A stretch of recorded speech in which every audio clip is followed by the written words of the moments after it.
Halo, assalamualaikum. Halo, halo.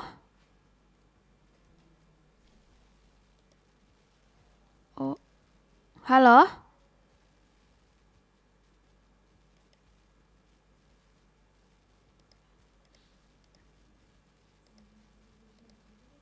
halo. Kok anda dengar kika pang suaraku kak? Nggak ada dengar kayaknya suaraku deh.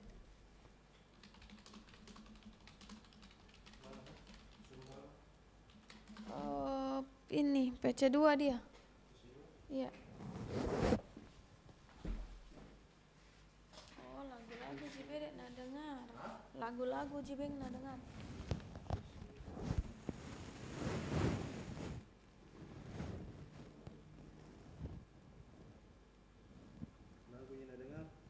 Nggak dengar ke suaraku.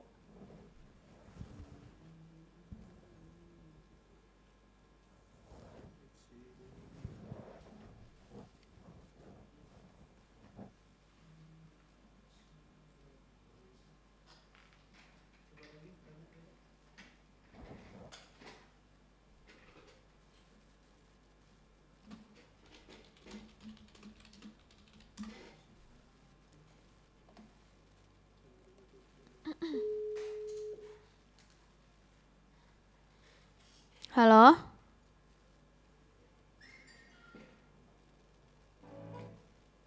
halo.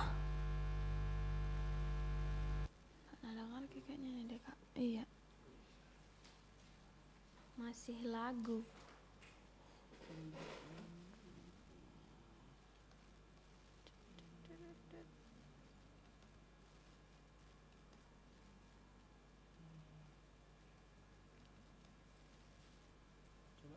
Halo, halo. Cek cek. Halo.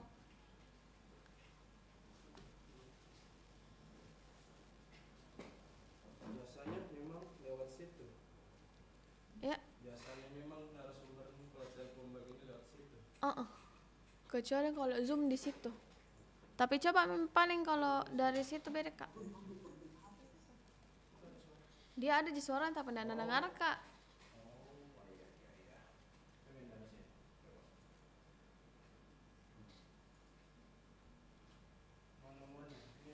Yang 2240 kak.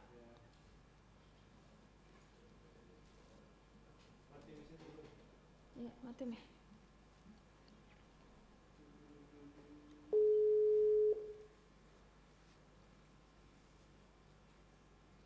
Halo.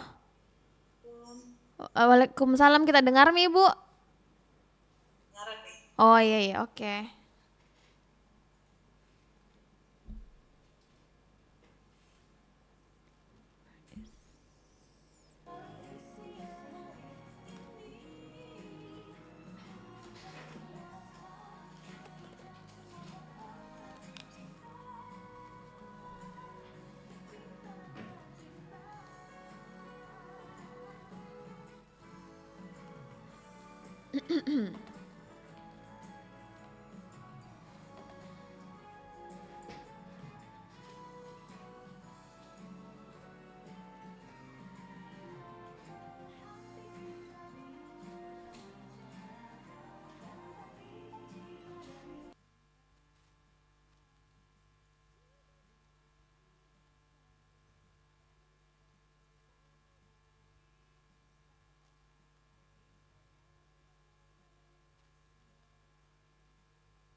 96,8 FM Pro 2 RRI Makassar, teman terbaik kamu masih di Spada teman Pro 2 barengan sama Enggi. Dan seperti tadi udah aku spill juga bahwa hari ini kita jam 9 sampai kurang lebih nanti mau di jam 10 bakal ngobrol hal yang penting juga nih buat kamu Gen Z, anak-anak muda gitu. Bukan cuman Gen Z anak muda juga sih, semuanya ya, untuk menjauhi yang namanya narkoba. Nah, hari ini aku nggak bakalan sendirian nih teman Pro 2, karena aku bakal ngobrol-ngobrol dan juga kalau misalnya kita punya pertanyaan bakalan dijawab sama kayaknya orang yang lebih paham juga nih teman Pro 2. Assalamualaikum.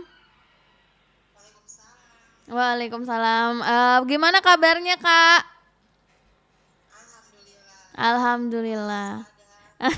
Terima kasih juga Kakak Nurul Kalbi, ini fasilitator rehabilitasi BNN Provinsi Sulawesi Selatan. Terima kasih waktunya ya Kak ya. Oke, nah hari ini tuh kita mau ngobrolin tentang adiksi tidak tiba-tiba. Jadi katanya diajak ayo rehab sebelum terlambat. Nah, ngobrolin soal adiksi nih sebenarnya itu tuh apa sih Kak? Kalau boleh dijelasin buat teman-teman Pro 2 mungkin. Oke, Kakak, jadi kesempatan hari ini kita akan sedikit membahas tentang adiksi ya. Mm-mm. Adiksi atau biasa juga disebut dengan ketergantungan atau kecanduan. Nah, kalau kita lihat dari definisinya berdasarkan yang disampaikan oleh NIDA, National Institute of Drug Abuse, Mm-mm. adiksi itu merupakan suatu penyakit otak kronis. Kronis ini artinya sudah terjadi tahun dan berlangsung lama dan bersifat kambuhan yang ditandai dengan dorongan untuk mencari dan menggunakan zat secara kompulsif, walaupun sebenarnya tahu ini akan ada konsekuensi yang berbahaya bagi kesehatan kita. Mm. Nah, tadi kan disebut bahwa adiksi ini bersifat kambuhan. Iya. Oke, gimana sih Kakak? Mm-mm. Nah, kira-kira kayak gimana sih Kakak? Nah, kambuhan itu ya tidak bisa sembuh, tetapi kabar baiknya bisa pulih atau dapat dikontrol untuk tidak menggunakan kembali. Oke. Bedanya apa lagi nih kalau kayak gini? Sembuh itu apa? Pulih itu kayak gimana? Itu gimana tuh Kak? Nah, kalau sembuh itu berarti penyakitnya itu hilang secara total. Mm-mm. Seseorang itu sudah kembali sehat seperti semula. Iya. Contoh kalau kita misalnya terjatuh kemudian ada luka, Mm-mm. jika lukanya sudah tutup total dan kering, itu dinamakan sudah sembuh. Mm-mm. Nah, kalau pulih sendiri itu adalah suatu proses bertahap untuk mengembalikan kondisi tubuh atau mental ke keadaan normal, tapi itu pun belum tentu 100% Oke. semula. Uh-uh. Contohnya kayak gimana?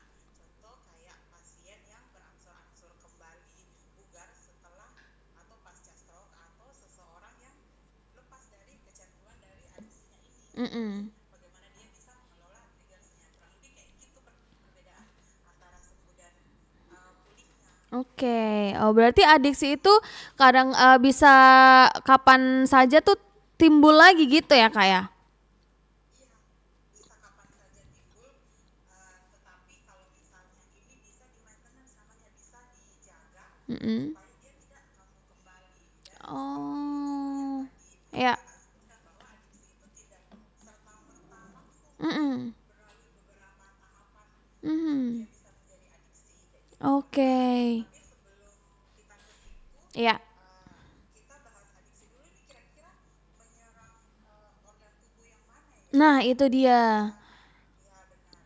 Nah, kalau adiksi itu sebenarnya orang sakit kah atau apa kayak gitu kan, banyak Mm-mm. yang sekarang menyatakan bahwa adiksi itu kayaknya ke arah kriminal deh.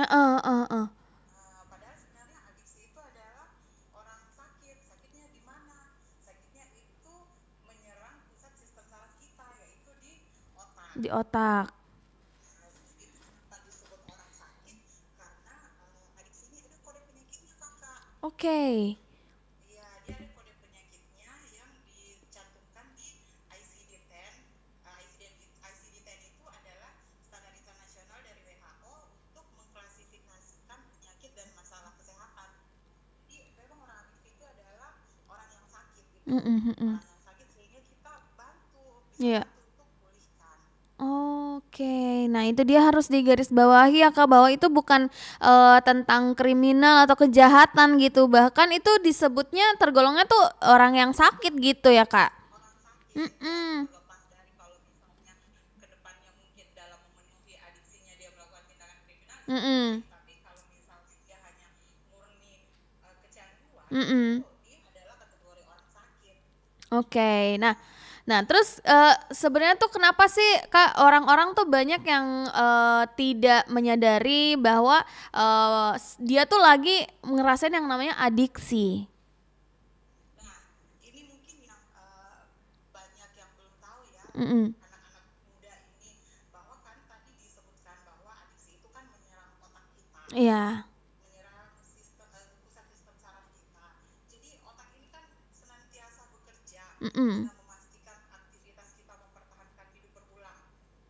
Nah, di situ ada namanya reward system yang berhubungan dengan kenikmatan. Seperti Oke. kalau misalnya yang alami itu kayak kita lakukan kita makan, Heeh. minum, atau mungkin kita check out keranjang kuning kan ya. Oke. Nah, dengan menggunakan zat itu ada rangsangan berlebihan pada Hmm. reward system otak sehingga Mm-mm. muncullah euforia. Euforia ini yang dicari sama pengguna zat psikoaktif. Oke. Mereka tidak paham bahwa ini membuat kebanjiran dopamin Mm-mm. sehingga dopaminnya menjadi lebih dominan daripada yang natural tadi. Oke. Natural tadi seperti makan, Iya. minum, dan cek keranjang. CO gitu ya. Oh. Mungkin tidak dipahami bahwa Mm-mm. efeknya itu euforianya itu lebih besar daripada yang rangsangan alami seperti yang tadi itu. Oke. Nah, berarti kenapa tidak disadari karena justru mereka itu ngerasanya bahwa happy dan itulah yang dia pikirnya bahwa itulah yang enaknya gitu ya. Betul. Jadi Oh. kalau misalnya kita lihat apa alasan-alasan orang pakai itu kan banyak banyak mereka beralasan pakai ini pakai itu, Iya. tapi pada umumnya itu kami biasanya menggolongkannya 3F. Mm-mm. Yang pertama itu fun, untuk bersenang-senang, untuk have fun, seru-seruan, atau biar bisa masuk satu circle tertentu. Mhm. Kemudian yang kedua itu ada yang fungsional. Nah, untuk dipakai itu untuk fungsi-fungsi tertentu seperti mungkin dengan iming-iming bisa lebih produktif, bisa lebih kuat kerja, tidak capek, lebih fokus kayak gitu. Oke. Nah, yang selanjutnya itu yang ketiga untuk forget, untuk melupakan masalah, stres dan duka lara kayak gitu biasanya secara garis besarnya 3F itu. Oke, jadi ada yang mau Nah, buat namun senang-senang gitu apapun ya. alasannya Kakak, seseorang pakai zat, Mm-mm. dipastikan bahwa tidak seorang pun dari mereka berencana untuk menjadi adiksi. Betul. Iya, siap. Oke. Nah, itu dia Kak, karena memang banyak yang apa ya, alasannya tuh terlalu banyak gitu ya. Itu tadi ada senang-senang, ada yang mungkin karena nyoba-nyoba juga tuh Fungsional. Kak. Nah, itu dia itu bahaya banget tuh ya. Nah, terus gimana nih Kak kalau misalnya kita ngobrolin soal kenapa tuh adiksi dikatakan tidak terjadi secara tiba-tiba gitu. Tapi ternyata tuh ada proses yang bertahap juga gitu ya. Iya, benar. Jadi kan awal-awal biasanya pengguna itu biasanya dia coba pakai dulu. Mm-mm. Nah, coba pakai itu cuman ingin tahu, penasaran bagaimana rasanya kalau misalnya dia sudah pakai. Kemudian tidak disadari bahwa di adiksi itu ada namanya toleransi. Oke. Toleransi itu adalah bagaimana kita harus menambah dosis penggunaan untuk mendapatkan efek yang sama seperti awal penggunaan itu. Oh gitu. Nah, sehingga dosisnya bertambah, naiklah dia juga dari coba pakai, nyari lagi zatnya, menjadi pengguna yang reguler. Iya. Okay. Nah, setelah penggunaan reguler ini seperti rekreasional, misalnya alasannya untuk kurangi stres, untuk relaksasi, ataupun situasional, misalnya untuk meredakan sakit. Nah, setelah itu dosisnya naik lagi tuh. Dia menjadi pengguna yang beresiko. Nah, pengguna beresiko ini seperti apa? Sudah mempengaruhi performanya, sudah mempengaruhi kinerjanya, mempengaruhi pola pikir dan tingkah laku. Setelah itu jadilah ketergantungan atau adiksi, toleransinya ada, terus menggunakan walau toh konsekuensinya bahaya, banyak habiskan waktu untuk mencari zat, sugestinya cukup kuat, sudah sulit kendalikan penggunaannya, kayak begitu. Maksudnya ini tadi berhubungan tadi dengan reward system itu. Iya. Oke, jadi memang tahapnya tuh lumayan panjang gitu ya Kak. Tapi kalau memang Tahapannya lumayan panjang, jadi ayo rehab sebelum terlambat. Nah, itu dia. Tapi Itu biasanya dia. memang orang-orang tuh kayaknya agak takut-takut juga gitu Kak kalau mau pergi rehab gitu. Iya, takut-takut ya, karena katanya BNN itu bagian nangkap-nangkap ya. Iya. Padahal nanti kita di sana justru dibantu untuk bisa terlepas gitu dari barang yang tidak keren ini gitu ya Kak ya. Benar sekali. Jadi kalau misalnya ketakutannya tentang kriminalisasi itu, ini adiksi karena narkoba ini kan harus direhabilitasi. Iya. Kenapa harus? Karena ada Undang-Undang 35 tahun 2009 di pasal 54 yang menyatakan bahwa pecandu narkotika dan korban penyalahgunaan narkotika wajib menjalani rehabilitasi baik medis maupun sosial, begitu Kakak. Jadi selain undang-undang itu ada juga PP 25 tahun 2011 yang menjamin bahwa seseorang yang melaporkan dirinya dan atau keluarganya untuk menjalani terapi rehabilitasi itu tidak akan dipidana Kakak. Ya, jadi bukan BNN ini yang bilang, undang-undang dan peraturan yang bilang. Siap. Nah, itu bukan BNN yang bilang loh ya ini. Iya, ada aturannya. Nah. Ada aturannya. Oke. Nah, terus juga kalau misalnya kita ngobrolin tentang mungkin boleh dikasih tahu sama teman Pro 2 juga nih Kak, kalau misalnya mungkin ada beberapa faktor kah yang bisa memicu seseorang tuh mulai mencoba yang namanya zat adiktif atau juga mungkin perilaku yang berpotensi gitu untuk menimbulkan ketergantungan. Oke, jadi kalau faktor-faktor yang penyebab adiksi itu ada kurang lebih ada 4 ya. Yang pertama faktor individu. Jadi individu ini mungkin merasa stres atau trauma atau ada gangguan terhadap mentalnya sehingga dia harus melarikannya ke mencari zat kayak begitu. Nah, kemudian ada faktor lingkungan. Lingkungan ini meliputi kayak teman sebayanya, komunitasnya, lingkungan keluarganya, pergaulannya, seperti itu. Nah, kemudian faktor ini genetik dan biologis. Kerentanan otak terhadap zat adiktif. Jadi menurut penelitian, kalau misalnya anak yang lahir dari seseorang yang ketergantungan narkoba itu, genetiknya itu anak itu sudah bisa rasakan gitu, biang-biang narkobanya gitu. Jadi ketika dia nanti besar. Ketika dia besar nanti itu dia sudah punya potensi yang lebih besar daripada anak-anak yang berasal dari orang tua yang tidak pernah menggunakan zat kayak gitu. Oke. Iya, jadi genetik juga ini berpengaruh loh. Jadi jaga diri Anda ya teman-teman Sepada. Nah, itu dia. Ini kayaknya sasarannya anak muda ya. Bener, ini kita di Pro 2 tuh anak-anak Gen Z semua yang dengar Kak. Oh gitu ya, oke. Jadi kita harus bentengi diri kita, ya pilih-pilih pasangan itu penting lah, karena kita akan melanjutkan generasi kan. Betul.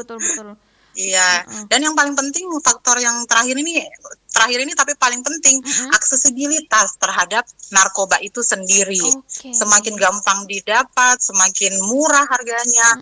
Nah, itu pasti akan lebih membuat kita cepat kecanduan karena tergoda begitu. Apalagi sekarang ini setiap tahun itu ada bermunculan banyak sekali NPS, New Psychoactive Substance. Jadi New Psychoactive Substance ini adalah zat psikoaktif baru yang dirancang untuk meniru efek narkotika dan psikotropika konvensional kayak ganja, sabu, ekstasi. Nah, itu kan zaman-zaman dulu itu udah konvensional. Nah, sekarang ini contoh yang lagi hits ini, pernah dengar nggak Kakak Sinte? Sinte, pernah dengar? Iya. Pernah dengar kan Kakak? Nah, dulu Sinte itu berbentuk seperti daun ganja yang Iya. digulung-gulung sendiri kemudian dirokok. Nah, Heeh. sekarang ini yang lagi happening dari akhir tahun 2025 ini triwulan keempat itu kurang lebih Sintenya ini berbentuk cairan liquid. Oh. Oh gitu. Nah, Heeh. Sinte ini berbentuknya seperti cairan bening Mm-mm. tapi baunya agak menyengat. Jadi dia itu sekarang ini banyak dipakai dengan diteteskan 1 sampai 2 tetes pada cartridge vape. Oh, wah. Kemudian dicampurkan dengan liquid yang dijual bebas di pasaran. Oh, astaga. Nah, parahnya itu ini menyasar anak-anak muda, terutama anak-anak sekolah. Nah, itu dia. Nah, saya kasih data ya kakak, waktu 2025 lalu ada 86 klien rehabilitasi di BNNP Sulsel yang statusnya pelajar. Miris kan kakak? Betul, iya betul. Kemudian 2026 ini masih bulan Maret. Nah, sudah ada sekitaran 30% atau sekitaran 34 orang klien yang menjalani rehabilitasi di BNNP Sulsel ini adalah pelajar SMA dan SMK. Waduh, ini Ya memang ampun. memang Nah, jadi anak-anak muda nih harus lebih aware nih sama aware. iya. Benar-benar harus lebih aware lagi karena efeknya memang belum kelihatan sekarang, tapi nanti jangka panjang pakai proses dan tahap-tahap. Nah, itu dia. Jadi berarti memang kalau yang kayak begitu tuh berarti kalau misalnya nge-vape kan asapnya kemana-mana tuh Kak. Berarti itu bisa kena ke orang lain juga.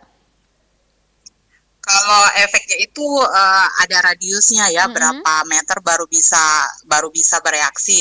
Tetapi masalah Sinte ini kita makanya BNN baru-baru ini mengeluarkan bahwa BNN merekomendasikan untuk melarang vape. Sudah baca belum kakak? Nah itu, saya baru dengar lagi nih Kak.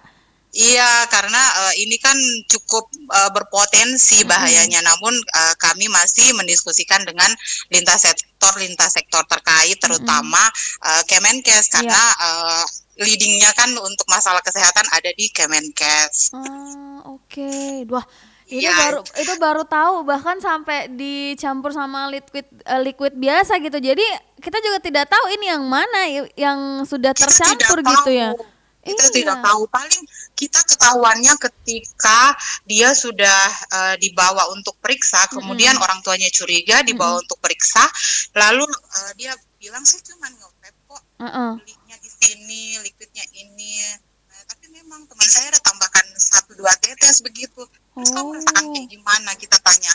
Dia rasa kayak langsung halusinasi gitu, matanya langsung kayak ngebelalak begitu. Habis itu setelah efeknya hilang, katanya mereka kayak merasakan lapar tak terbendung walaupun mereka sudah makan kayak gitu. Jadi apa ya, NPS itu sudah memang sulit kita untuk bendung karena semakin kencang kita memberikan edukasi keluar mengenai apa efek dan dampak.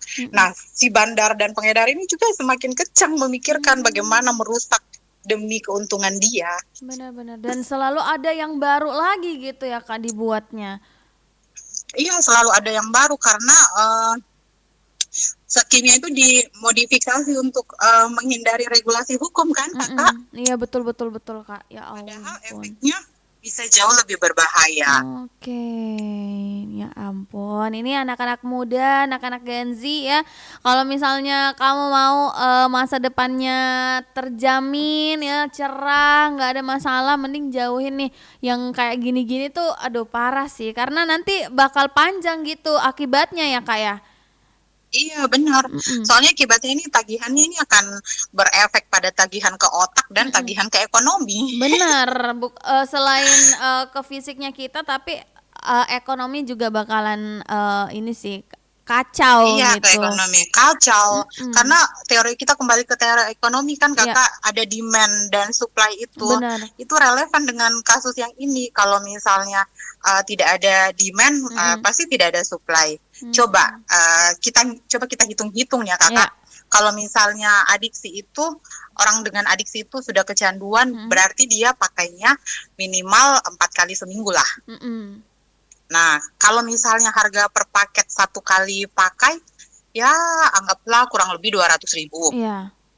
Berarti kalau seminggu 4 kali 200.000, udah keluar 800.000 tuh. 800.000. Nah, kalau per bulan Mm-mm. berapa? 8 3 kali. juta 200. Iya, waduh.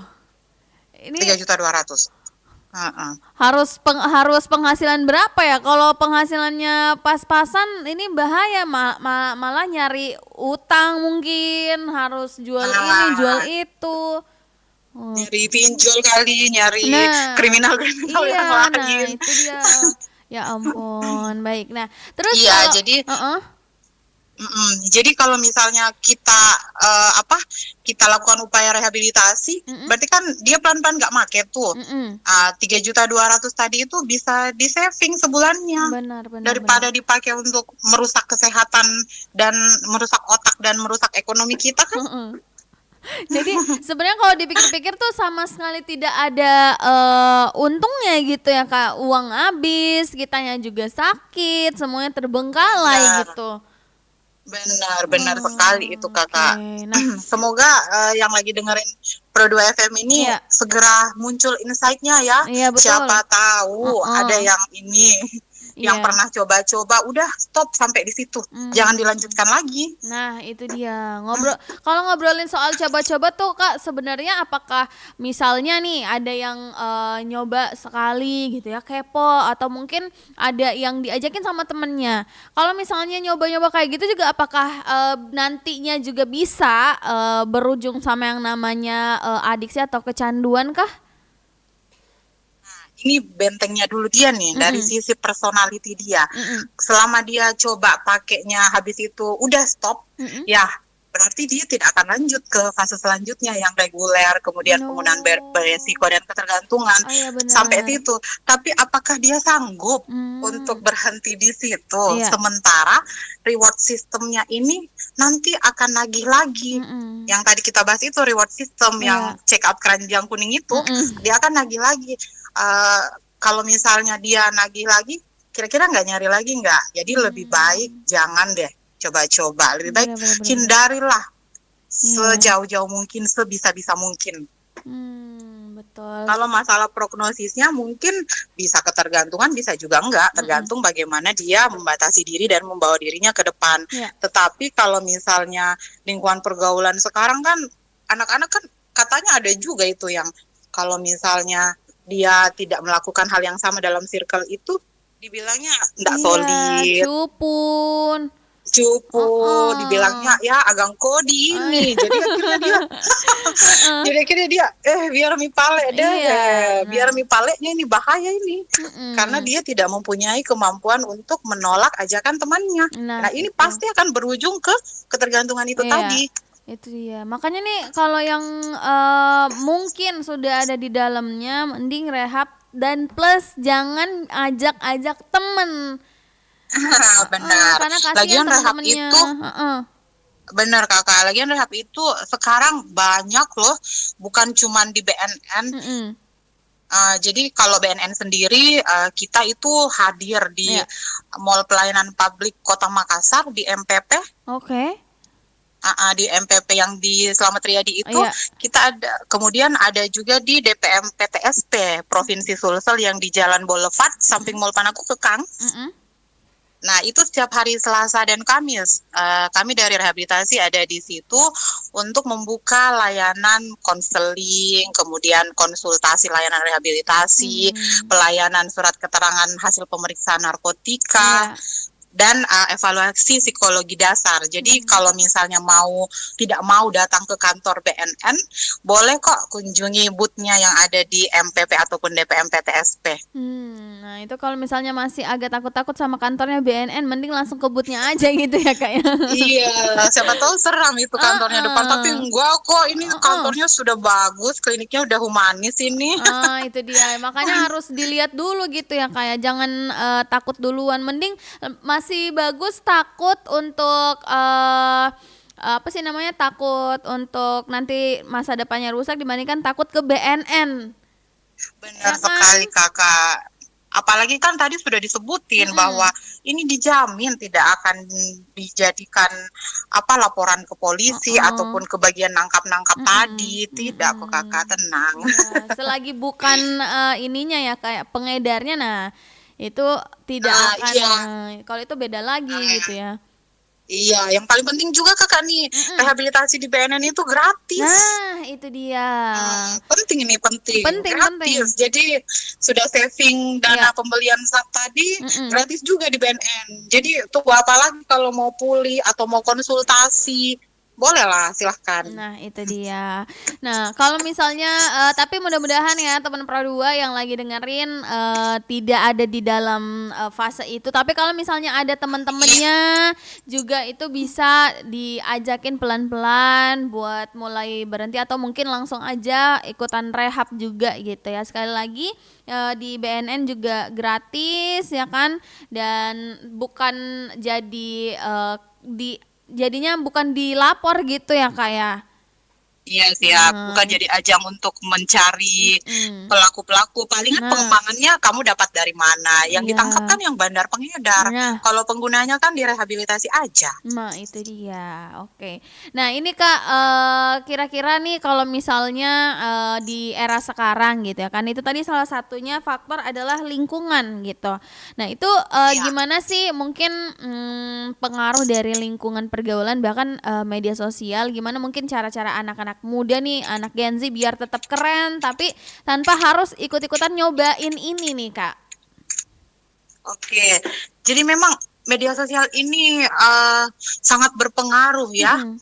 Contoh kayak tadi yang saya sebutin Sinte itu, Ya. menurut pengakuan yang sudah kami periksa itu, mereka katanya dapat informasi ataupun kenapa bisa tertarik itu dari malah Instagram atau TikTok. Oh, astaga. Wah, Heeh, tapi heeh. mereka bilangnya itu bukan Sinte, Mhm. mereka bilangnya paco. Paco. Pernah dengar nggak paco? Enggak. Paco katanya. Nah, kayaknya ini lagi ngetren ini paco-paco ya. Oh, oke, oke. Padahal sebenarnya paco itu ya Sinte itu Mhm, mhm, mhm. dibikinin nama jalanan aja jadi paco. Oh, astaga, ada-adanya banyak sekali istilahnya. Banyak sekali Heeh, istilahnya. heeh. Kan kayak dulu iya kayak dulu kan pil anjing gila dibilangnya pil Heeh. Yesus, pil segala macam. Mhm. Sekarang dibuatin lagi istilah si Sinte ini. Jadinya Oh. paco. Katanya itu istilah yang mereka lihat ketika Mhm, mereka nonton live Instagram mhm, ataupun live TikTok. Nah, jadi kalau misalnya tentang pergaulan ini ya perlulah kita bersama-sama kayak misalnya mhm. orang tua juga bagaimana memperkuat pengawasan Iya. terhadap anak-anaknya. Mhm. Kemudian anak-anak remaja ini ya kami tahu kalau misalnya mereka ini dalam masa semangat-semangatnya Mhm. pencarian jati diri. Iya, betul, betul. Ya, namun cobalah sebelum melakukan sesuatu hal, buatlah, tuliskanlah apa pro dan apa sih keuntungan dan kerugian kamu jika mengambil langkah itu. Mhm. Kalau kamu sudah yakin lebih banyak keuntungannya, ya coba. Tapi ketika kamu ngelis lebih banyak dampak negatifnya atau kerugiannya, ya sudah sewajarnya lah untuk tidak usah dilanjutkan, tidak usah dicoba, tidak usah diteruskan Mhm. pergaulannya mungkin. Mhm. Jadi kita tuh banyak-banyak mengedukasi ke sekolah, ke klien-klien kami. Mhm. Jadi mengedukasi ini baik yang bentuk pencegahan ya, Iya. mulai dari primer, sekunder, tersiernya ya berupa rehabilitasi tadi. Tapi kalau pencegahan primer, sekundernya kebanyakan kita mengedukasi ketika kalian mau melakukan sesuatu, Mhm. coba berpikirlah dulu apa keuntungan dan kerugiannya.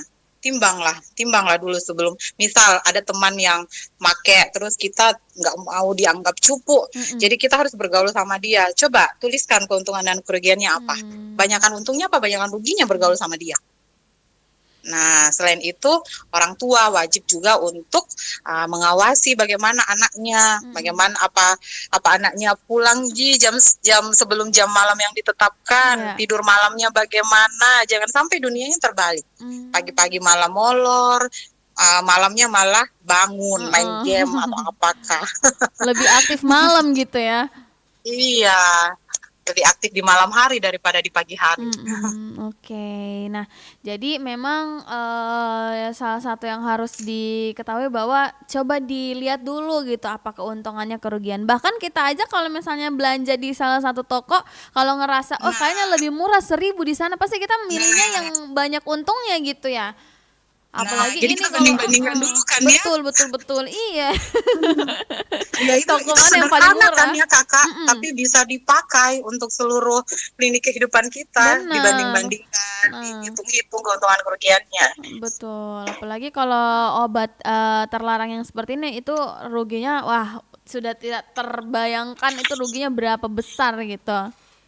Oke. Benar. Nah, Kak Nurul Kolbi, mungkin terakhir nih Kak, apa sih mungkin yang pengen Kakak sampaikan gitu buat mungkin Gen Z di luar sana yang lagi berjuang juga dari yang namanya keluar dari adiksi ini, pesan apa yang mungkin pengen disampaikan dari Kak Nurul Kolbi ini? Oke. Jadi seseorang dengan adiksi itu kan artinya dia butuh zat untuk dapat merasa normal. Normal tanda kutip ya. Ya.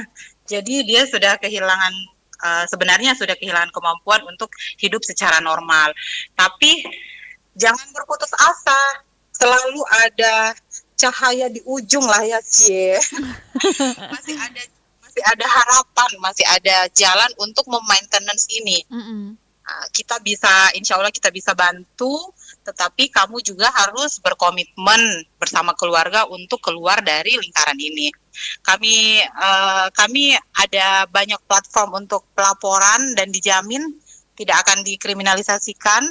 Ada Instagram info BNN Prof Sulsel, atau bisa langsung ke railing BNNP Sulsel, atau bisa menghubungi hotline BNN di 081 2410 830. Oke. Nah, ini langsung untuk rehabilitasinya boleh dihubungi. Kalau misalnya pun masih mau nanya-nanya boleh hubungi ke situ dulu. Ya intinya kita harus memperjuangkan masa depan lah ya, demi keluarga kita, demi diri kita sendiri. Jadi jangan takut, jangan malu, karena ini bukan kriminal, tetapi ini adalah penyakit yang bisa dipulihkan. Oke, itu dia. Pokoknya semangat buat teman-teman Pro 2 mungkin yang di sekelilingnya ada seperti itu, juga jangan sampai terbawa arus gitu ya. Pokoknya harus jago-jago membentengi diri nih berarti nih Kak di era sekarang gitu.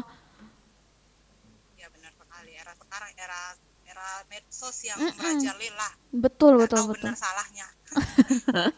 Oke, jadi mudah-mudahan hari ini juga penjelasan dari Kak Nurul Kolbi ini selaku fasilitator rehabilitasi BNN Provinsi Sulawesi Selatan bisa sedikit memberikan kita lagi pencerahan, reminder bahwa kita tuh harus benar-benar menjauhi si barang terlarang ini gitu, karena memang benar tidak ada untungnya, malah ruginya lebih besar gitu ya. Oke. Terima kasih banyak Kak Nurul Kolbi, sehat-sehat, terus juga semangat buat teman-teman dari BNN Provinsi Sulawesi Selatan. Mudah-mudahan sih makin sedikit yang datang ke sana, yang artinya memang semakin sedikit juga penggunanya gitu ya Kak ya. Iya. Oke. Benar. Oke. Kalau gitu kita udah harus pamit. Terima kasih banyak sekali lagi Kak. Saya semangat puasanya. Nanti mudah-mudahan kita semangat bisa. Ya, puasa-puasa harus semangat. Iya betul. Semoga nanti kita bisa langsung ketemu di studio lagi lain kali ngobrol langsung nih Kak Nurul Kolbi. Oh siap Kakak, siap. Oke. Assalamualaikum warahmatullahi wabarakatuh Kak. Waalaikumsalam warahmatullahi wabarakatuh. Terima kasih. Pamit ya. Iya.